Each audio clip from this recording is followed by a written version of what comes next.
The Mind Buzz Podcast.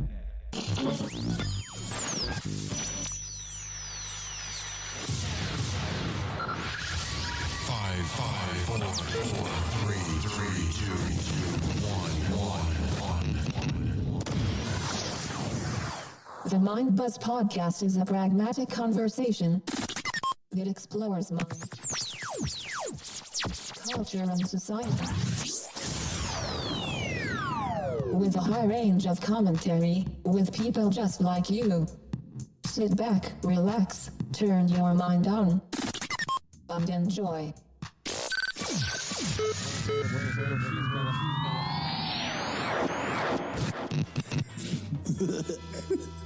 That's crazy, huh?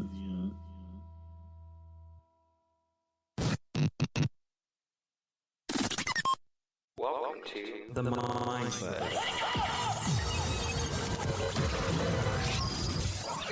Podcast. Must be some heavy shit.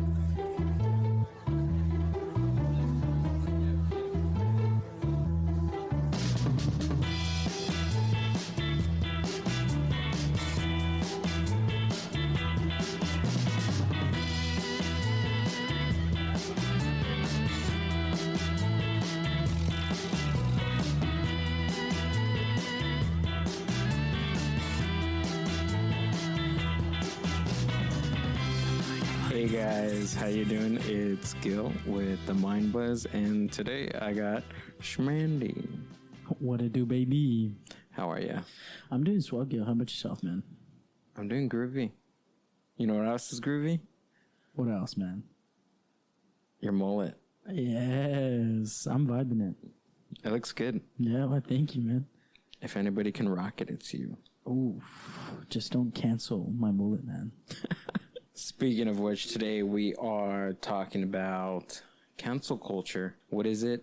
Who is it affecting? How did it start? Why is it important? Along with that, we're going to discuss toxicity and toxic people, not only just relationships and how it affects us on a personal level, but why and how to avoid that in any circumstance, whether it's a friend, family, girlfriend, your dog, your cat.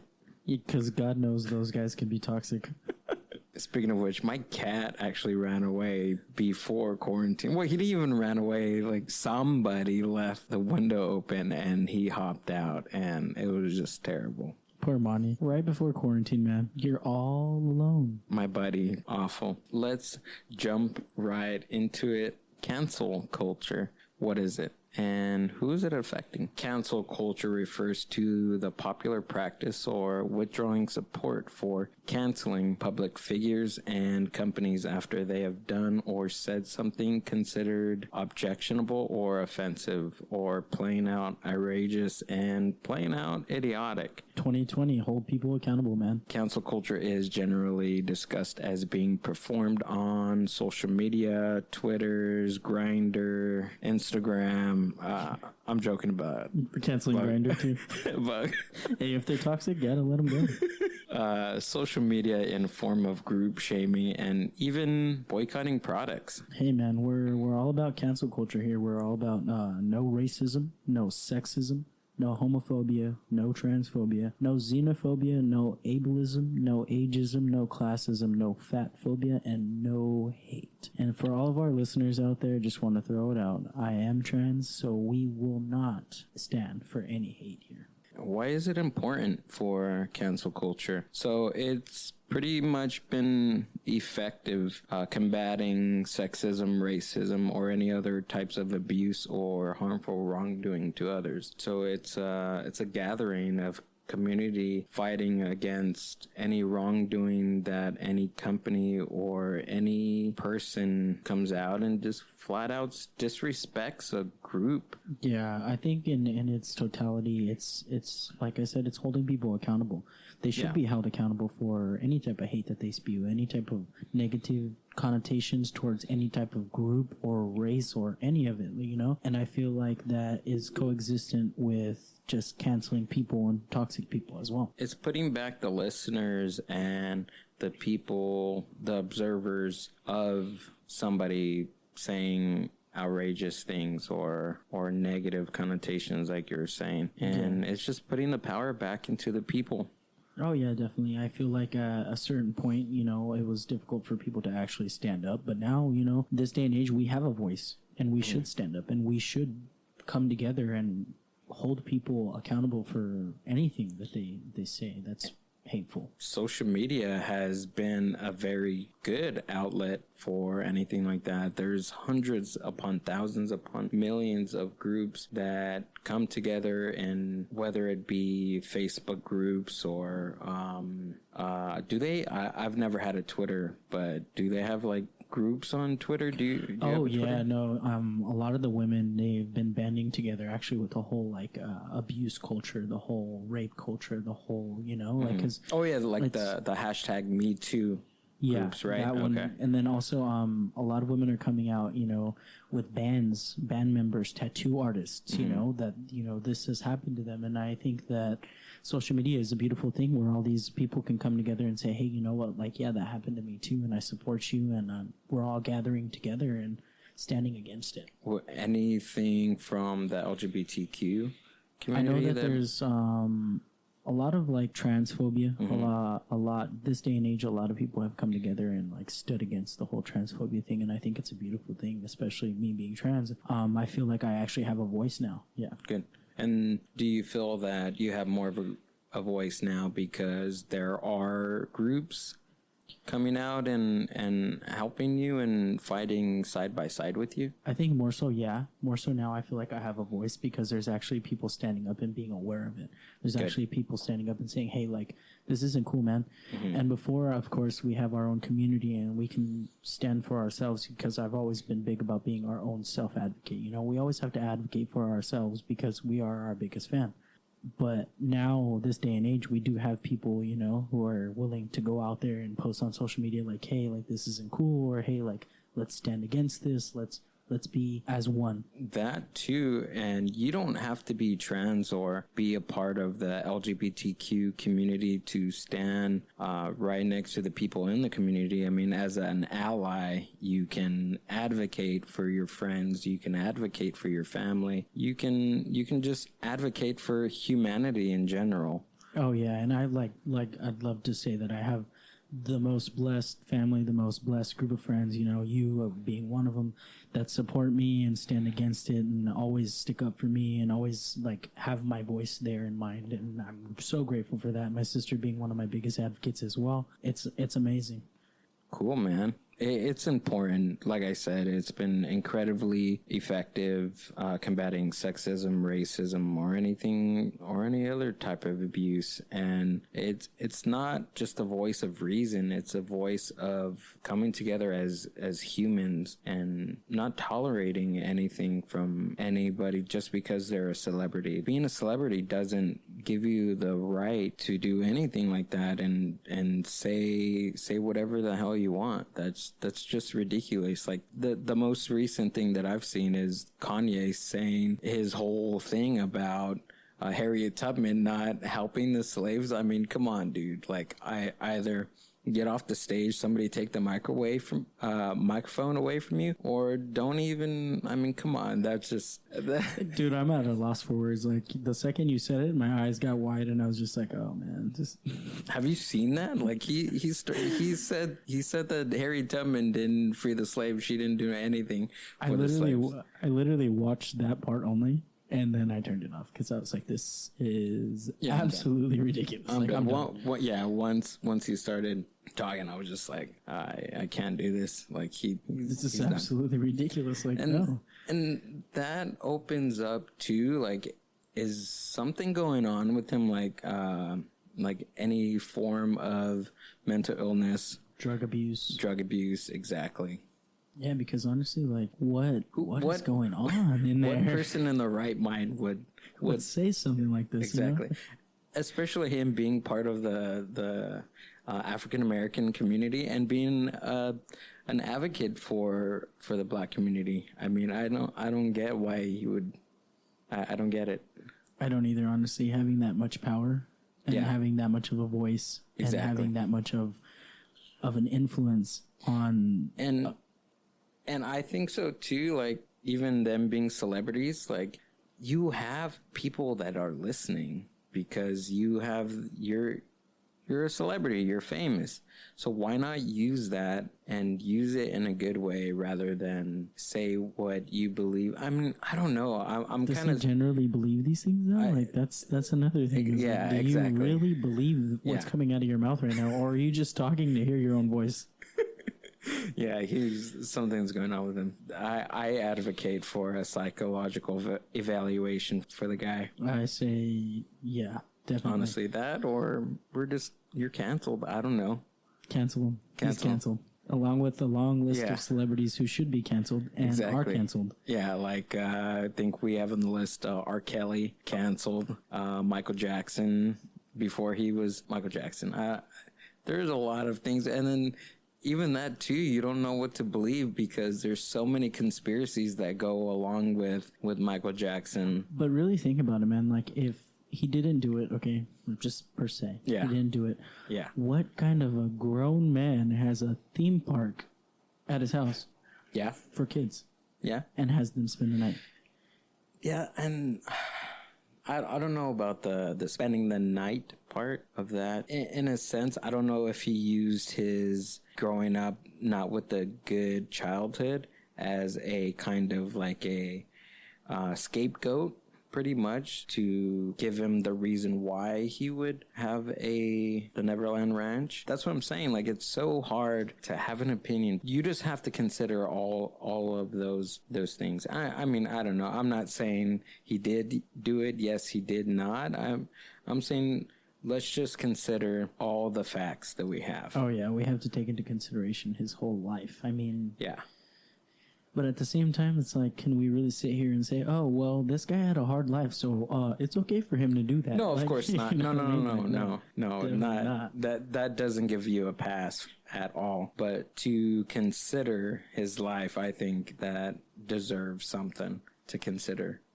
Yeah, no. Just psychologically. I mean, he had an abusive father, stole his money.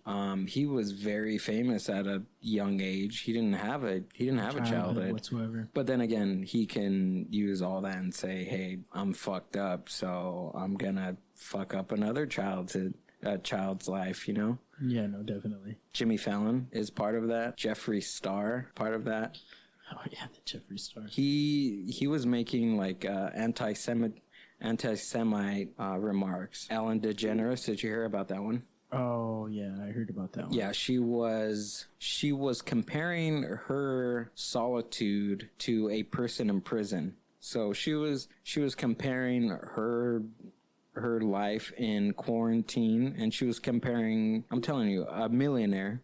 She was comparing herself to a person in prison, and she got a huge backlash from her saying that. Did you pull up what Jeffree Star or No, Jimmy I was Fallon? actually trying to pull up Ellen, and I guess she's under internal investigation after complaints of a toxic work environment as well. Really? Yeah. Wow. By parent Warner Media, several complaints of toxic work environment, including reports of intimidation, racism. Damn. Yeah, so I guess she wasn't necessarily the person we thought she was, right? And too, I like how you brought that up because she is a huge part of the LGBTQ community, and her yeah. being racist. That's insane, man. Yeah, I guess. I mean, how can you do that? Like, that just whole discrimination thing, like being one part of a group, and she also deserves a psychological evaluation. Everybody, I think any celebrity needs that. I think all celebrities do. Yeah. I think that at a certain point, I think just being a celebrity kind of gets to your head, dude, and it shouldn't. Yeah. Yeah. J.K. Rowling. Canceled. Yeah, definitely. She was making homophobic was it, or transphobic? Transphobic. She actually said, I guess it was in her blog post.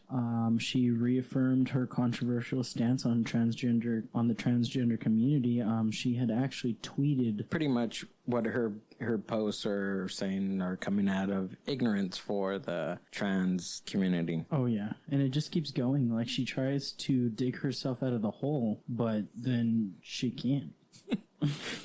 She just keeps going, and I'm like, dude, like, and I was a huge Harry Potter fan.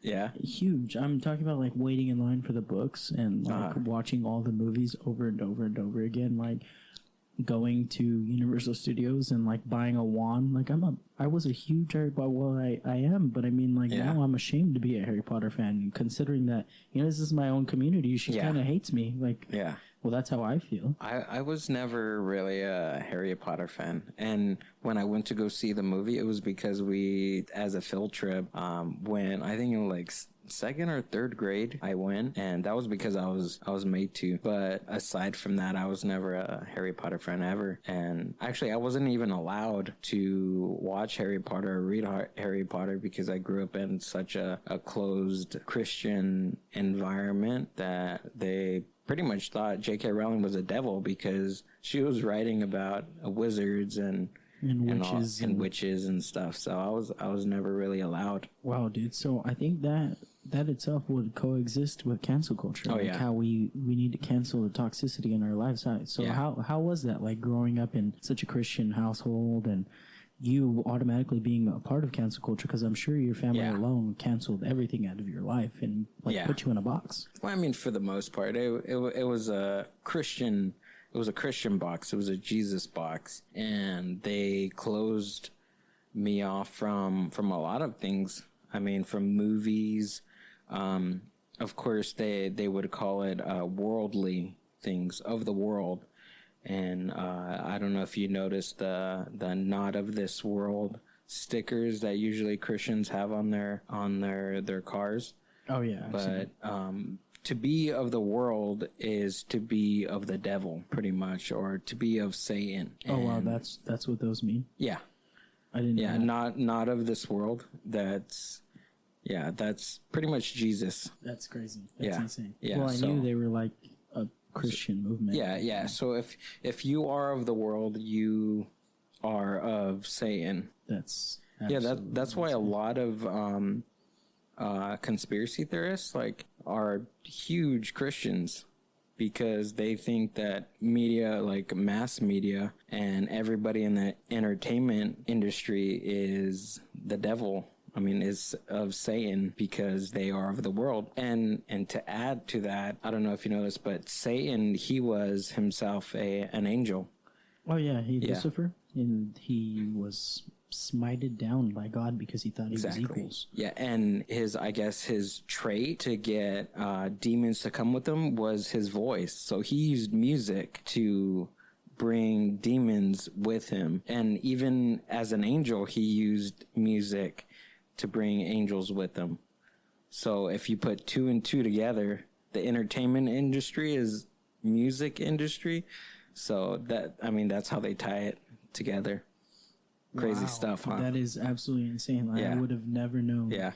Maybe it's because I think growing up, we grew up very Catholic, and we believed in a lot of the Catholic religion. We went to church, I went to Sunday school and stuff like that, but I don't think that my family, well, my mom especially, she always was very supportive of any of our decisions. She basically told us, it doesn't matter what you believe in as long as you believe in something.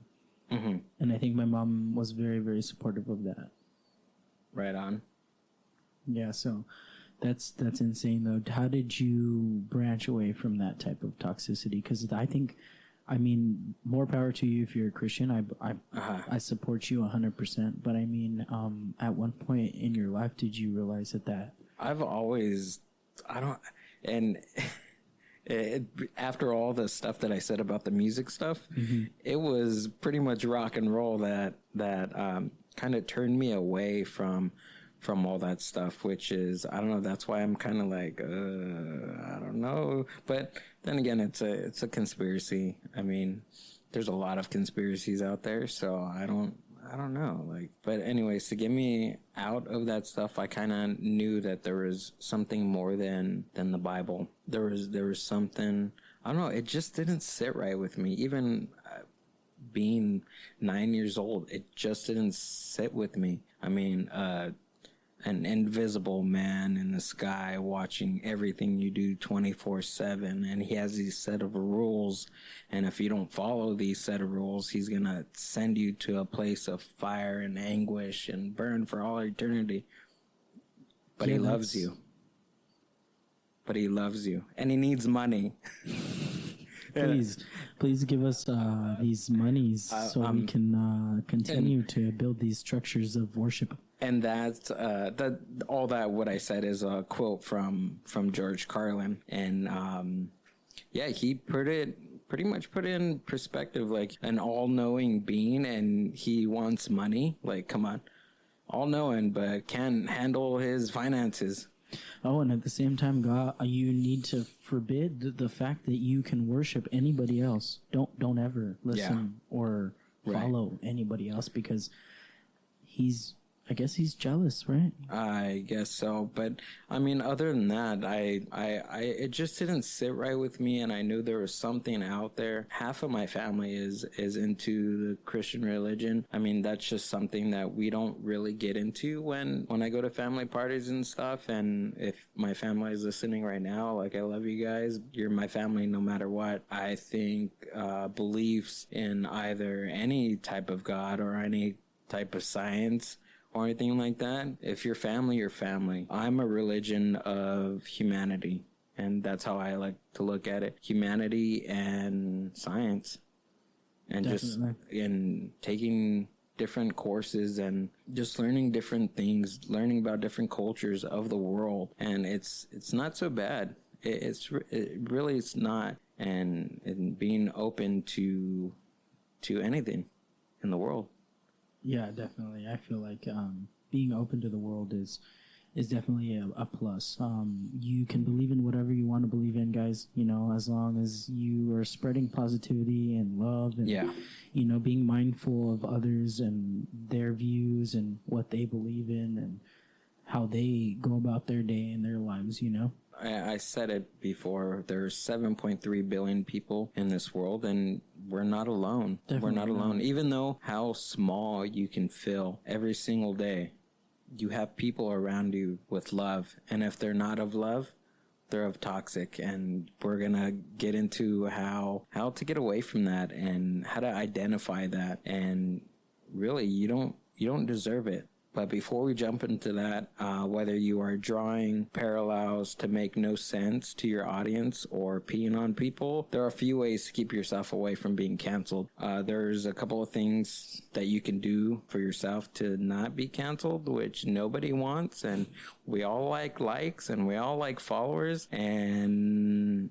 let's stop right now and go to Instagram, go to the Mind Buzz podcast on IG and give us a like, give us a follow, and I'll appreciate it. Also, hit us with your comments, guys. What do you think? What are you feeling? What do you believe in? But just don't hit us with your hate, because we won't have it. Right.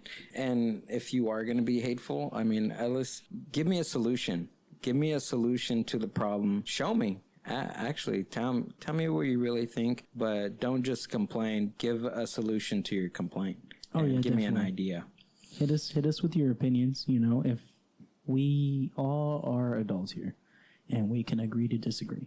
So with that being said, be careful weighing in on social or political issues. And we did jump on a few of those today, but again, those are just opinions, and opinions are like assholes pretty much to anybody. We all have them.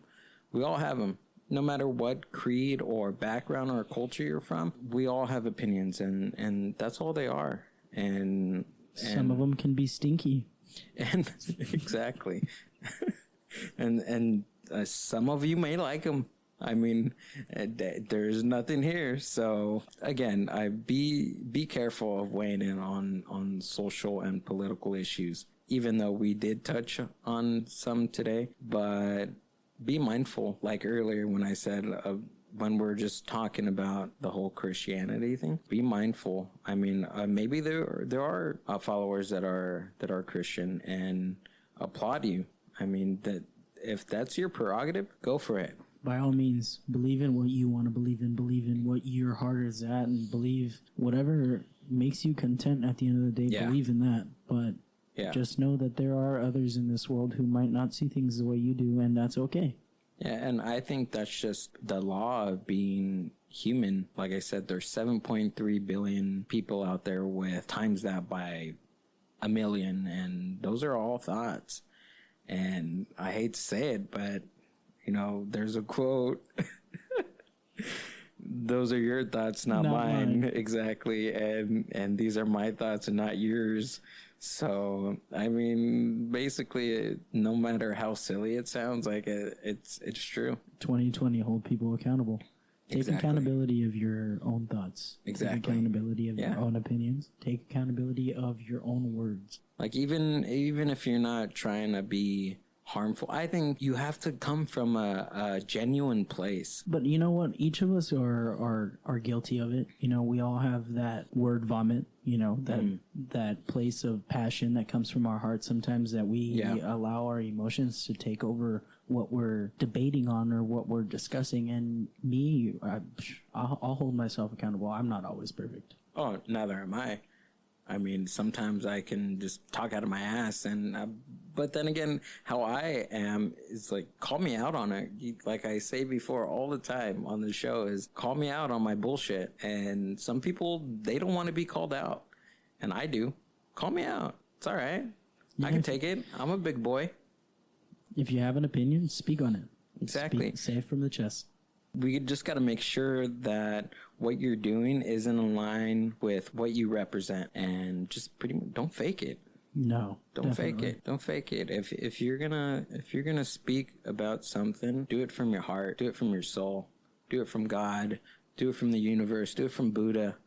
Do it from John Stamos. It doesn't matter. Do it from Bob Saget. Doesn't matter. Which, by the way, he has a podcast, and it's really cool. If you guys are podcasters out there and you guys are listening, Bob Saget, I'm giving you a shout out because you're the man, and he's doing some pretty cool stuff on there. So if you're listening on Spotify, go give him a listen. Like he calls people and just talks about what's going on in the world, and he's genuine, and that's the reason why I'm bringing him up, because he's genuine. He's from Full House, and he's funny. He's a great guy. I think so. And I'm a great guy, and we're all great guys here on the Mind Buzz, so I appreciate you guys listening. So apart from that is watch how you use your humor. Know your audience is one. I think it's the best thing to do, and if you can't tell jokes, then don't tell them. If your humor is written, know how to write it, and maybe have someone double check it. Not a bad idea. No, it's not. I mean, if you're going to be funny, but by all means, remember that when you tell somebody something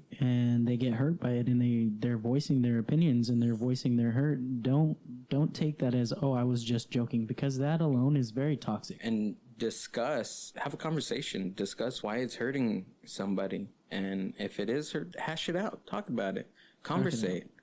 Come from a place of understanding. They'll understand that your voice and your jokes might not be jokes to somebody else. Exactly. Use your language. I mean, we all have the mouth, and we all have a tongue to speak, and use your words. I mean, that's just something that is common, but most people don't use it. And when I was younger growing up, and it sucks to say, because in some cultures, it's when you teach your children is speak when you're spoken to. And some of that resonated with me growing up too. That's how I felt when I was younger. I mean, it took a long time psychologically for me to speak my mind and speak my opinion. And even with work, you have something to say it. Like, we're all adults now, and growing up now, it's still tough for me, but I mean, I'm using this podcast as an outlet to speak my mind and speak what's going on. And like I said, it's just our opinion. It's Schmandy's opinion, and we're all we're all adults and we're just talking. Oh yeah, but Pretty much definitely voice your opinions, guys. Yeah. Use your words, use your voice. I think I learned just this year, you know, I'm no longer going to choose discomfort. I'm no longer gonna shut my voice down for the comfort of others, because that leaves me with so much written inside that, you know, I want to explode. And I think that also resonates from being a child and like being told, hey, shh, don't say that. Or shh, you're not supposed to say that. And with that too, like it leaves resentment in us as we grow up. Count your blessings and be grateful for what we have. Even overall, we just got to be grateful. Oh, yeah. Sometimes we're just whiny brats. And maybe that's why half the world doesn't like us, because we're whiny brats. Oh yeah, definitely. But I think that also coincides with the generations. Yeah. You know, this new generation, you know, especially like, I honestly have gathered my voice and decided to speak up on a lot of things because, you know, my cousin and my sister, they are this new generation and they are very outspoken. They have a mind of their own. They have a voice of their own, and they're willing even to stick up to the most difficult people. And that being my dad, dude, he's very difficult. He's very old school. Uh-huh. And my sister's just like outright in his face all the time. Just Really? like, bah. Oh yeah. And my cousin too, she's like, just so outspoken, just such an activist, you know, and they just speak up and they use their voice and they make others around them feel as if they have a voice as well. And I don't know if they're listening right now, but big thanks. That's awesome, dude. Even that need for community and need for finding something in somebody else, that's ingrained into the human psyche. And I want to get into a little bit of Maslow's hierarchy of needs to define his hierarchy of needs there. And if you guys, it's a huge visual on the human and what we need. So he breaks it down to these basic needs. He breaks it down to basic needs, psychological needs, and self-fulfillment needs, which are higher on the top of the pyramid. So at the bottom, that are considered basic needs, he has physiological needs, which are food, water, warmth, and rest. So those are the basic. That's the bottom line. That's pretty much the foundation. You need those four things that your body needs to move up. And apart from that, under basic needs with physiological needs are security needs. So that's the need to be secure and safe. So that's part of the basic needs. And as we go up higher to the needs, it's your psychological needs. And that's belongingness, which I just explained earlier, and love needs. So that's intimate relationships and friends. And I'll come back to the psychological needs because that has a huge part in being toxic and also cancel culture. And apart from the psychological needs are esteem needs, prestige and feeling accomplishment. And you need those to move up in your hierarchy of needs. So the self-fulfillment needs is a blanketed term for self-actualization, which is achieving one's full potential, including creative activities. How that ties into cancel culture, you need a community to cancel those types of things. When you become part of a community, that's a psychological need. No matter if you're a part of the Nazi party, a part of the LGBTQ community, a part of a racist community, a gun community, doesn't matter what it is, that longingness for belonging and love needs, that's ingrained into your human psyche. So you need your body, your psychological need is to be part of community. No matter what it is, either good or bad, your mind can't really detect if it's good or bad. Like you need to be a part of something. Oh yeah, and I think there was a study on that as well. There was a study that shows that, you know, they put a group of monkeys and they were the same monkeys, you know, but one monkey was from a different tribe. I'm guessing it was a tribe, and the other monkeys were a part of one. So they tried to integrate this one monkey into their tribe, and what ended up happening was that this monkey knew how to forage for food in a better way than the other monkeys. But in trying to integrate himself into the group, he regressed his own learning and his own growth in order to be a part of the group. Really? Yeah. Wow. And I think that coincides with with people and culture, and you know, I feel like a lot of people, they would rather be a part of something than to actually progress. Yeah, I mean it's not crazy. That's a part of the human, or that's a part of our human psyche. That's what we need. That's what we earn for. I think ultimately everybody has this sense of belonging, and I think that also coincides with the whole cult. Yeah, you know, people fall into cults and they listen to these cult leaders because ultimately at the end of the day they want to feel like they're a part of something. Yeah, definitely.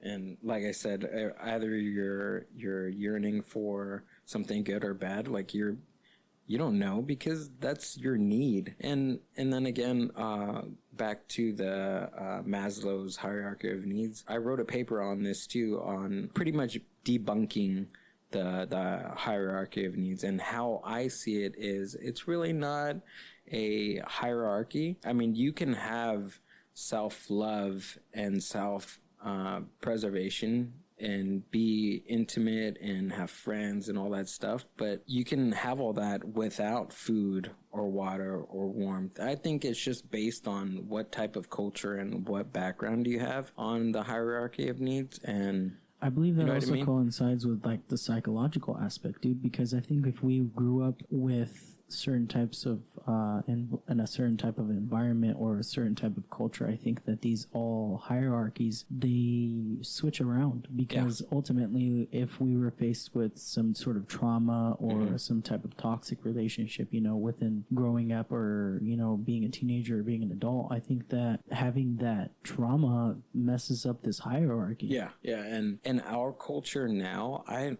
don't know, I don't see a lot of people thinking about achieving one's full potential, including creative activities. Even to some entrepreneurs, they're all talking about the basic need, which is a security. So if they're just running after money, self-actualization is not even on the top of their priority.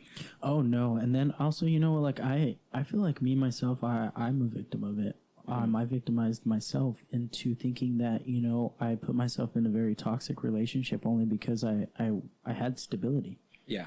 And I was willing to stay in that toxicity regardless of how toxic it was, because it offered me stability. So that goes back to being a part of a community. So that's being part of loving. So you're putting your own need for being safe, right? Yeah. So you're putting yourself, a security need. Yeah, in front of your self-actualization, in front of your esteem needs. Oh, even sometimes in front of my belongingness needs, you know, being a part of a toxic relationship and thinking that I'm staying because of this safety net. I also put it in front of my relationships with my friends, in front of the relationships with my family, you know. And I think a lot of things in being in a toxic environment, like I said, it jumbles up this whole hierarchy of needs for yourself. And even now more than ever with the pandemic, like we're missing connections all over, whether it be community. When you go to work, you have your coworkers, you have a community of people working together, whether that being, no matter what your industry you work in, you all have a goal. So right there, that builds the community need.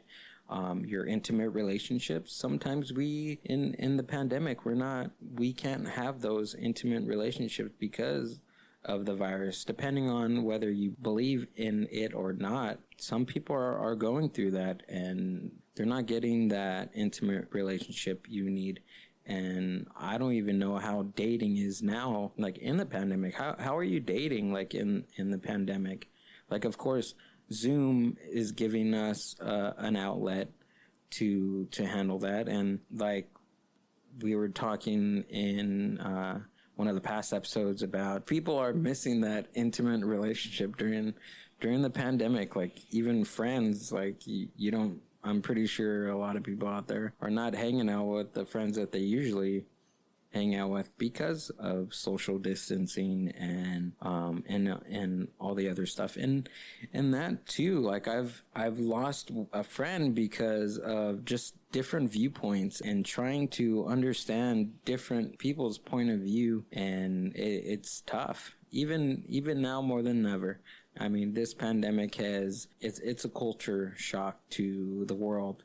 And we're all living it, and we just got to stick together. Some people are not, and it's whether you believe in it or not, there's stuff going on in the world. Like I said, whether you are mask, no mask, there's a virus, no virus, blue, red, pink, purple, LGBTQ community, gay, straight, ally. You read, you don't read, you read the Bible, no Bible, Torah, Mark Manson, doesn't matter. Buddha, whatever. You celebrate your birthday or not, doesn't matter. We're all humans. We're all here. We're standing together. We're all humans. We all love each other.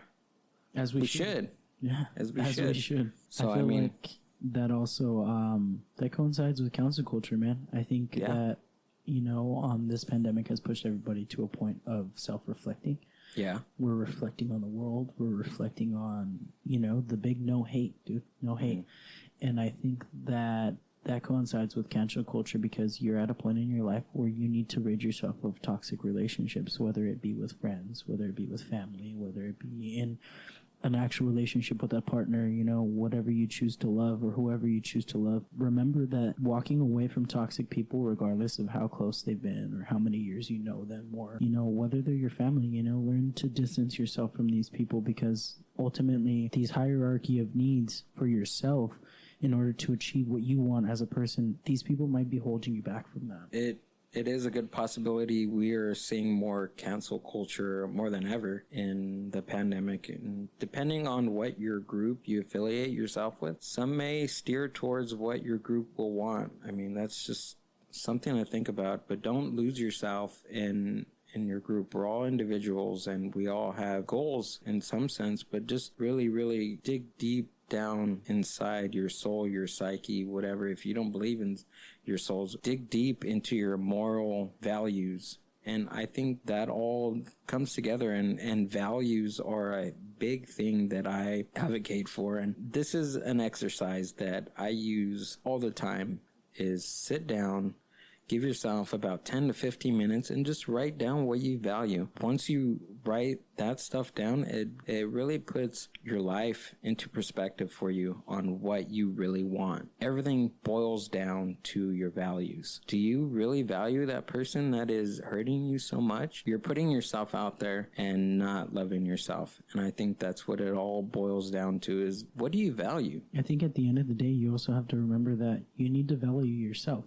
Have some self-validation, have some self-perseverance, and also remember that in loving yourself, these toxic people or these toxic things will just fall right out of your life because you value yourself and you hold yourself to a higher esteem than you did before. I think a good book is all about love, and I think in reading that book I learned that we accept the love that we think we deserve, but also we give the love that we think we have and we're capable of. And at the end of the day, you need to learn to love yourself overall in order to take a step into accepting the right love and giving the right love. Well, thanks again, Andy, for joining me, and I appreciate all the wisdom, and so I really appreciate it. And thanks, guys, for listening. Thanks, guys. And before I end, I'm gonna handle my scandal, and I want you guys to go to anywhere that podcasts are listened to. Spotify, go on there, follow, like, download, do all that cool stuff, and head over to Instagram and follow the Mind Buzz podcast on IG. And again, thanks for listening, and we'll see ya. Out.